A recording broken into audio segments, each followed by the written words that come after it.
Hello there. How are you doing today?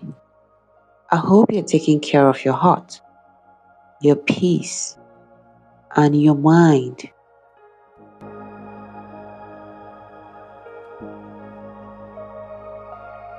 Today, I want to talk about something we rarely talk about without judgment or noise: sex, and how lack of control over it can quietly ruin a person emotionally, spiritually, and mentally. Let's breathe together for a minute. This is not a conversation about shame. It's a conversation about power and the dangers of giving it away too easily. According to Lao Tzu, he who controls others may be powerful, but he who has mastered himself is mightier still. We live in a world where instant pleasure is promoted, where holding back is mocked. The truth is, too many have been broken by what felt good in the moment. Uncontrolled sexual desire has ruined marriages, clouded judgment, wrecked futures, and hardened hearts. It starts as an excitement and then ends in guilt, emptiness, and even shame.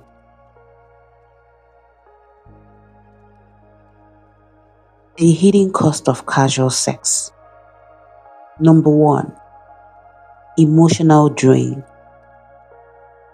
When you give your body to someone without emotional safety, you may lose more than you think. Your mind attaches even if your heart pretends not to. That disconnection, that numbness, that's not freedom. That's erosion. Number 2, loss of focus. Great minds have been distracted by desire, opportunities missed, goals forgotten, dreams delayed, all for a moment's pleasure.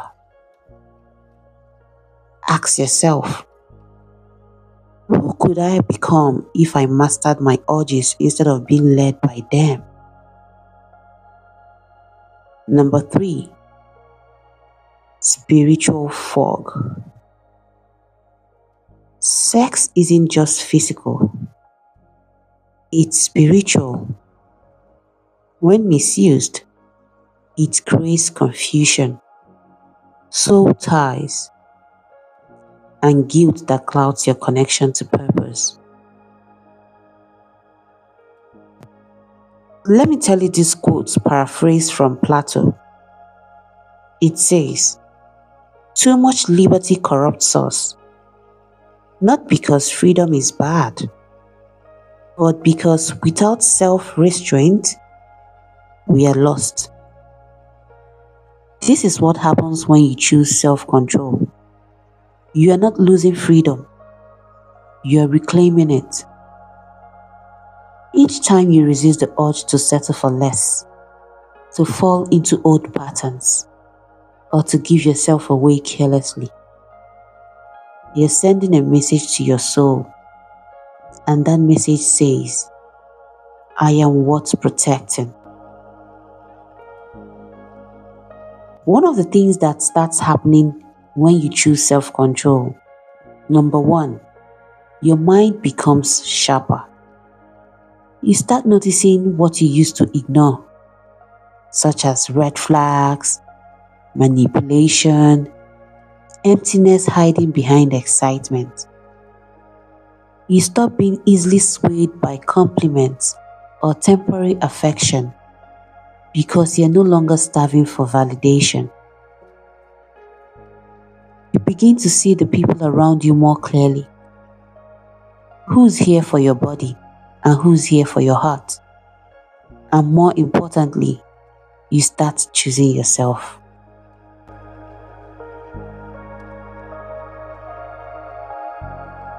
According to Abraham Lincoln, discipline is choosing between what you want now and what you want most. With self-control comes dignity. You walk taller, you feel lighter, you stop apologizing for having standards. You learn that boundaries are not walls, rather, they are doors with locks. And you decide who gets a key. You no longer mistake intensity for intimacy. You no longer confuse being wanted with being loved. And suddenly, you're no longer drained. You're no longer at war with your body. You sleep better. You speak softer. You dream bigger because your energy is yours now. John Milton said, "Chastity, once lost, is lost forever. But self-control once claimed can rebuild when lost has shattered." You stop attracting pain disguised as pleasure. You become stronger, not weaker, for having the power to say no. You begin to realize that not everyone deserves access to you, and that love without boundaries becomes a trap, not a gift. Gabriel Garcia Marquez said, "Sex is the consolation you have when you can't find love." You were created for more than hookup culture. You were made for peace, not performance. And if no one has ever told you, you don't have to give your body to prove your worth. You are more than your desire. You are not your urges. Discipline is not deprivation. It is direction. To end my conversation with you today, I want to tell you, if you've made mistakes, forgive yourself. We all have. But now you know, you can reclaim your body. You can rewrite your story.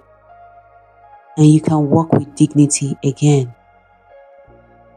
You don't need to please the world to be valuable. And you don't need sex to feel loved. You need truth. And that truth is, you are already enough. If this message resonated with you, I would love to hear your thoughts. Leave a comment below. Subscribe to the channel. Turn on notification bell so you get an alert every time a new post comes on.